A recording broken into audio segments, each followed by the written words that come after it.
Hello everyone, कैसे हो आप सब। आई होप सब आप अच्छे होंगे। नेक्स्ट लेक्चर में हमने जितने भी डिफ्टोंग सीखे हैं उसकी प्रैक्टिस आप लोग अच्छे से किए होंगे। और अगर आप लोगों ने वो वीडियो नहीं देखा है तो पहले वो वीडियो जाके देखो, उसके बाद आगे का ये हम जो जॉइंट डिफ्टोंग पढ़ाने वाली हूँ इसका वीडियो आप उसके बाद ही आपको समझ में आएगा। तो डिफ्टोंग में हमने आई, ओ आई, ओ डब्ल्यू और यू, ये 4 डिफ्टोंग सीखे थे। आज हम जॉइंट डिफ्टोंग सीखने वाले हैं। The diphthong signs are joined to strokes when an easy joining can be made। यानी कि कोई भी स्ट्रोक के साथ, जैसे कि हमारा कॉन्सोनेंट है पी, बी, टी, डी, जे, ये जो कॉन्सोनेंट है इसको मिला के जो हमारे वर्ड्स बनते हैं, जो स्ट्रोक बनता है, इसके साथ अगर हमारा डिफ्थोंग साइन आ रहा है तो उसको हम ज्वाइन करके कैसे स्ट्रोक्स बनाएं, उसको कहते हैं जॉइंट डिफ्थोंग्स। जैसे कि मैंने लिखा आइस, तो आइस में आई हमारा डिफ्थोंग है और एस हमारा कॉन्सोनेंट है। तो ये एस का जो स्ट्रोक बनेगा उसको आई डिफ्थोंग के साथ हम ज्वाइन करके लिखेंगे। जैसे कि आई ऐसे लिखते हैं और एस, तो आई और एस इसको हम अलग अलग भी लिख सकते हैं, पर हमारे लिए क्या होगा, अगर इसको हम ज्वाइन करके लिखते हैं डिफ्थोंग और कॉन्सोनेंट को, तो हमारा जो स्ट्रोक होगा वो इजी होगा और इसको अगर हमें स्पीड में लिखना है तो हम इजीली स्पीड में उसको लिख सकते हैं। जैसे कि ये आई और एस, आई हमारा डिफ्थोंग हुआ और एस हमारा कॉन्सोनेंट हुआ, उसका स्ट्रोक हम इस तरह बनाते हैं। तो आइस। नेक्स्ट है, ये भी सेम है आइस, इसको भी सेम लिखेंगे आइस, पर जो यहाँ पर ES आ रहा है इसके लिए इसको क्या कर देंगे, हम डार्क कर देंगे, क्योंकि इसमें जो प्रोनाउंसिएशन हो रहा है आई और जेड वाला प्रोनाउंसिएशन हो रहा है, क्योंकि ES आ रहा है आइस। भले इसको हम आइस बोलते हैं, आइस नहीं बोलते हैं, पर यहाँ पर हमको क्या करना है, एस सर्कल ही आ रहा है पर इसको हमें डार्क में लिखना है, क्योंकि दोनों में हमको डिफरेंस पता चले। फिर है ऑयल, ऑयल में हमारा ओ आई डिफ्थोंग आ रहा है और एल आ रहा है, तो ओ आई हमारा डिफ्थोंग है और एल हमारा कॉन्सोनेंट है। तो जो एल का स्ट्रोक बनाएंगे उसको हम ओ आई डिफ्थोंग के साथ ज्वाइन करके लिख सकते हैं। जैसे कि ओ आई हमारा नीचे की साइड होगा और एल, ओ आई और एल ऑयल, यानी कि हमने एक डिफ्थोंग और एक स्ट्रोक को ज्वाइन करके साथ में लिखा, उसी को बोलते हैं जॉइंट डिफ्थोंग। फिर है आइटम, तो I T plus E plus M item. तो टी और एम, पहले तो हम कॉन्सोनेंट लिख लेते हैं टी और एम, पर हम कैसे लिखेंगे आई इस तरह, पर हम जॉइंट डिफ्थोंग में क्या करेंगे, आई और टी को साथ में लिखेंगे, आई टी और एम, और टी के बाद हमारा सेकेंड प्लेस वोवेल ई आ रहा है, तो सेकेंड प्लेस पर लाइट डॉट हम ई रख देंगे, आई टर्न। फिर है idle, I plus D plus L idle. तो डी के आई हमारा डिफ्थोंग है, उसके तुरंत बाद हमारा कॉन्सोनेंट डी आ रहा है, तो जो डी कॉन्सोनेंट है उसके साथ हम आई वोवेल को ज्वाइन कर देंगे। जैसे कि आई और डी, आई फिर L, I D L idle. फिर है ड्यू, तो डी प्लस हमारा डिफ्थोंग यू आ रहा है, तो आई डिफ्थोंग को तो हम एबो द लाइन लिखते हैं फर्स्ट प्लेस की पोजीशन पर। ऑयल को हम क्या करते हैं, ऑयल को भी हम फर्स्ट प्लेस की पोजीशन पर लिखते हैं, पर ड्यू में क्या होता है, यू को हम थर्ड प्लेस की पोजीशन पर लिखते हैं और स्ट्रोक हमारा थ्रू द लाइन होता है, तो इसको हम थ्रू द लाइन लिखेंगे डी, और यहाँ पर थर्ड प्लेस पर ज्वाइन कर देंगे यू, डी और यू ड्यू। यानी जिसकी पोजीशन जैसी है वैसे ही करना है, बस हमको स्ट्रोक के साथ डिफ्थोंग को ज्वाइन करके लिखना है। ये है हमारा ज्वाइंट डिफ्थोंग। आगे भी इसके रूल्स हैं।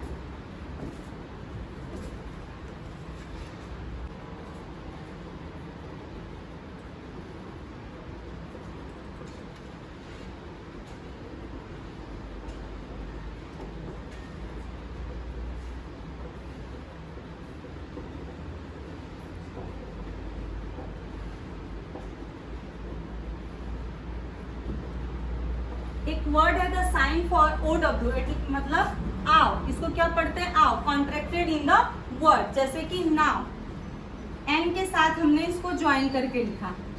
तो नाउ, आओ जो है हमारा डिफ्थोंग, ये थर्ड प्लेस की पोजीशन पर आता है और इसको हम लिखते कैसे हैं, इसको हम लिखते हैं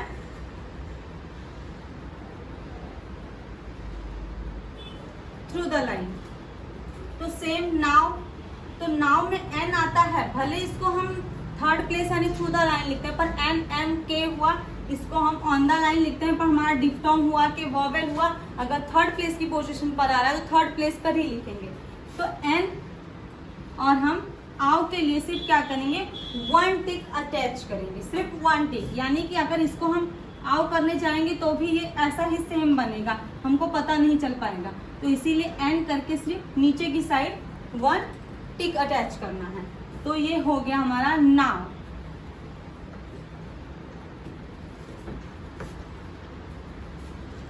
इसमें N plus O W, now.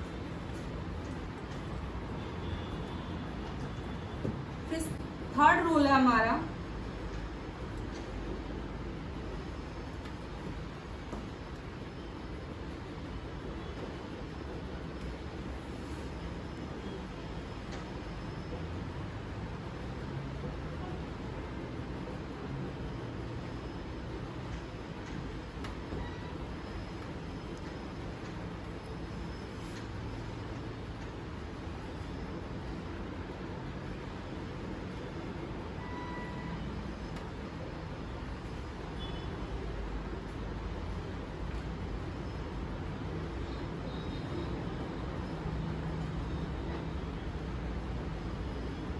ये है हमारा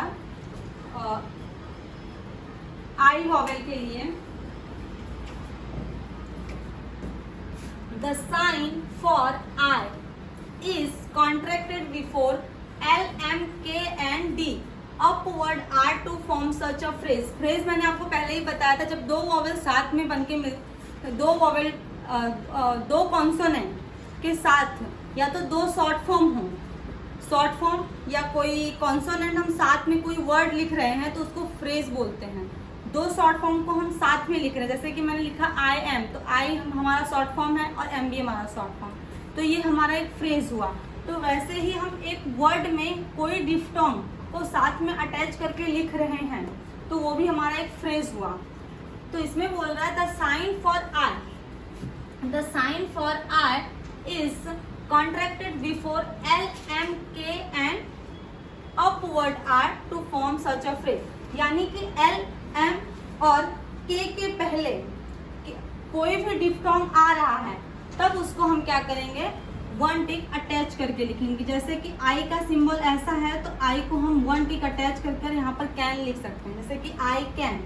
तो वैसे ही अगर L, M, K और अपवर्ड R के पहले वॉवेल डिफ्थोंग की साइन आई आ रही है, यानी कि आई का प्रोनाउंसिएशन हो रहा है, तब हम इसको अटैच करके लिखेंगे। एग्जांपल देखते हैं, जैसे कि मैंने लिखा आई विल, तो यहाँ पर विल हमारा क्या है, एल का शॉर्ट फॉर्म है, और आई हमारा ऐसे हम लिखते हैं, आई और विल को ऐसे लिखते हैं।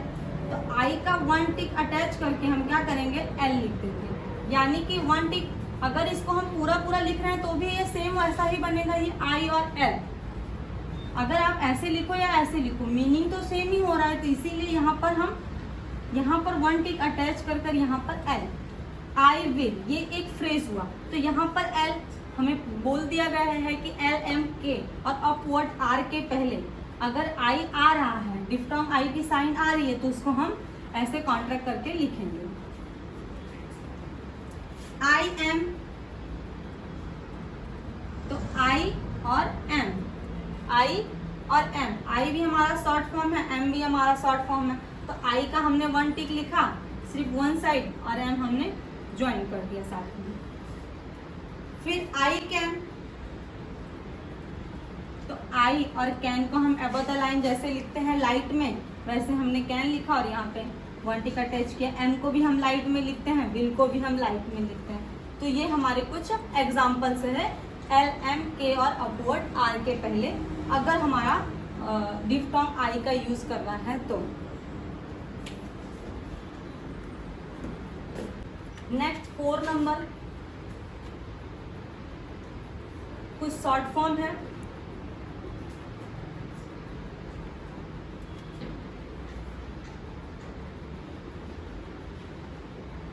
जिनके साथ मिलकर हमारा फ्रेज बन रहा है, यानी कि शॉर्ट फॉर्म जब दो साथ में लिख रहे हैं तो वो फ्रेज हो जाता है, उसी तरह ये शॉर्ट फॉर्म, जैसे कि कैन यू, तो कैन यू, अगर कहीं पर भी यू आ रहा है तो यू को हम डिफ्टोंग यू की तरह लिखेंगे। डिफ्टोंग यू, डिफ्टोंग यू को हम कैसे लिखते हैं, यू का अपोजिट, इस तरह उसका हम सिंबल देते हैं।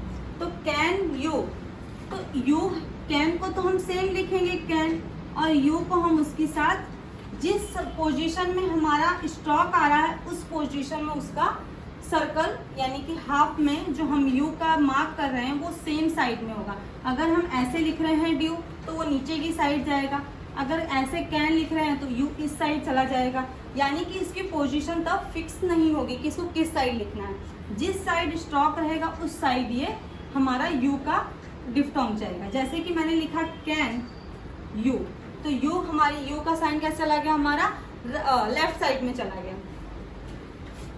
फिर गिव यू, तो गिव को हम ऑन द लाइन लिखते हैं और यहाँ पर हमने यू अटैच कर दिया, तो यू हमारा किस साइड चला गया, ये भी हमारा जिस साइड हमने कैन यू लिखा उस साइड हमारा गिव यू भी हो गया। तो गिव और यू, ड्यू लिखना हो तो ड्यू तो वर्ड हो गया, पर हमारा जब फ्रेज में हम लिख रहे हैं कोई भी शॉर्ट फॉर्म के साथ यू यूज हो रहा है, तब हम उसको जिस पोजीशन में हमारा स्टॉक जा रहा है उस पोजीशन में हम उसको इजीली लिखेंगे, जिस तरह हमारा हम इजीली लिख पाए, स्पीड में लिख सके। जैसे कि मैंने लिखा व्हेन यू, तो व्हेन यू को तो व्हेन हम इस तरह लिखते हैं, तो सेम पोजीशन में यू भी उस साइड हम लिख देंगे। तो ये हमारा व्हेन हमारा शॉर्ट फॉर्म हुआ, तो यू हमारा इस साइड होगा, व्हेन यू। वॉट यू, तो वॉट हम इस साइड लिखते हैं तो यू भी हम इस साइड लिखेंगे, यानी कि ये हमारा वॉट हुआ और सेम हमने उसी पोजीशन में हमको यू लिखना है, यानी जिस साइड हमारा स्टॉक रहे जिस पोजीशन में उस पोजीशन में उसी साइड हम अपना यू का स्टॉक बनाएंगे। और यू के लिए हम वाई और यू के लिए डिफ्टोंग यू का सिंबल रखेंगे। तो आई होप आपको ये जॉइंट डिफ्टोंग समझ में आ गया होगा। इसके बाद हम सीखने वाले हैं ट्राइफोन्स।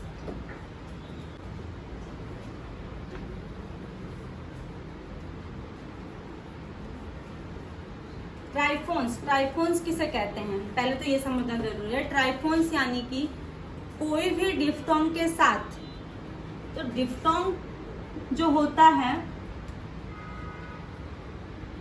दो वर्ड को मिलकर बनता है, दो वॉवेल को मिलकर हमारा एक डिफ्टोंग बनता है। तो डिफ्टोंग के साथ कोई भी वॉवेल आ जाता है, डिफ्टोंग के साथ कोई भी वॉवेल आ जाता है, तो वॉवेल तो एक ही होते हैं पर डिफ्टोंग दो वॉवेल को मिलकर बनते हैं, 2 और 1 3।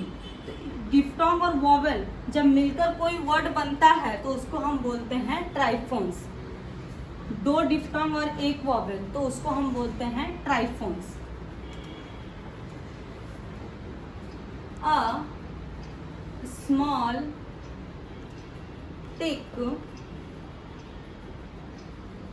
added to a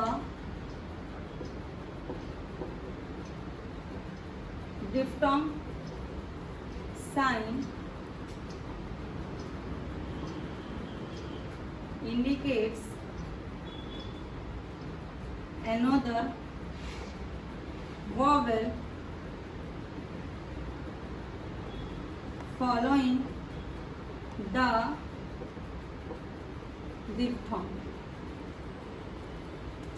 यहाँ पर क्या कहने में आ रहा है कि small tick added to a diphthong sign, कोई भी डिफ्टोंग है, जैसे कि ये मैंने लिखा आई के साथ मैंने 1 टिक कोई भी अटैच कर दी, यानी कि ये ट्राइफोन्स बन गया।